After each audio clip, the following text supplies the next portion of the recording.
पश्चिम बंगाल के चुनावी महाकुंभ के पहले चरण के लिए चला प्रचार अभियान मंगलवार शाम 6 बजे थम गया।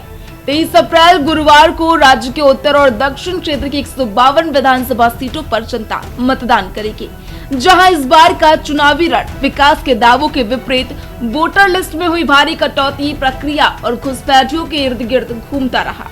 चुनाव आयोग के आधिकारिक आंकड़ों के मुताबिक पहले चरण के मतदान में करीब 3.60 करोड़ मतदाता अपने मताधिकार का इस्तेमाल करेंगे, जिनमें 1.84 करोड़ पुरुष और 1.75 करोड़ महिला मतदाताओं के साथ 465 थर्ड जेंडर वोटर भी शामिल हैं। टीएमसी ने मतदाताओं के बीच ये डर पैदा करने की कोशिश की है कि भाजपा सरकार आई तो मांस भात मीट खाने तक पर रोक लगा दी जाएगी। दूसरी ओर प्रधानमंत्री नरेंद्र मोदी और केंद्रीय गृह मंत्री अमित शाह ने भ्रष्टाचार और बांग्लादेश से आने वाले घुसपैठियों को चुनावी मुद्दा बनाकर तुष्टीकरण की राजनीति पर हमला बोला।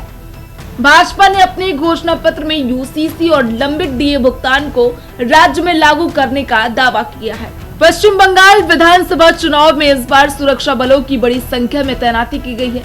राज्य में 2400 अर्धसैनिक कंपनियों के जवानों की तैनाती की गई है, जिनकी कुल संख्या करीब 2,40,000। ये संख्या पिछली बार के चुनाव में सुरक्षा बलों की संख्या से दोगुनी है। सुरक्षा को और मजबूत बनाने के लिए इस बार महिला अर्धसैनिक कर्मियों की भी बड़ी संख्या में तैनाती की गई है। महिला फोर्स की इतनी बड़ी तैनाती इसलिए की गई है क्योंकि चुनाव आयोग समेत विभिन्न एजेंसियों ने गृह मंत्रालय को महिला सुरक्षा कर्मियों की जरूरत बताई थी। चुनाव आयोग की ओर से संवेदनशील इलाकों और महिला मतदाताओं की सुरक्षा को ध्यान में रखकर अतिरिक्त सुरक्षा बलों की तैनाती का फैसला किया गया है। बता दें कि अर्धसैनिक बलों की तैनाती 23 और 29 अप्रैल को दोनों चरणों के मतदान के दौरान रहेगी।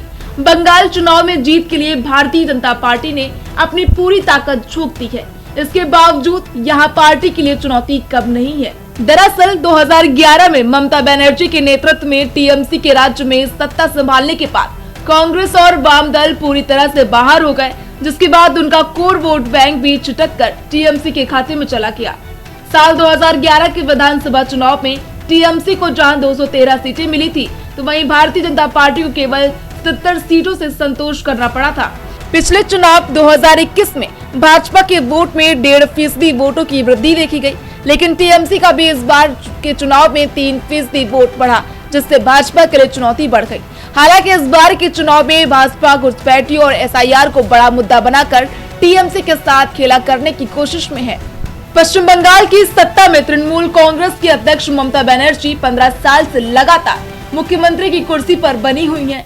इस बार के चुनाव में अगर उनकी पार्टी बहुमत के साथ आती है तो वो लगातार चौथी बार मुख्यमंत्री बनेंगी। अगर ऐसा होता है तो ममता बनर्जी देश में पहली महिला मुख्यमंत्री होंगी जो लगातार चौथी बार सीएम पद की कुर्सी संभालेंगी। हालांकि 294 विधानसभा सीटों वाले इस राज्य में भारतीय जनता पार्टी उनके लिए कड़ी चुनौती पेश करने वाली है। Desk report, prime TV.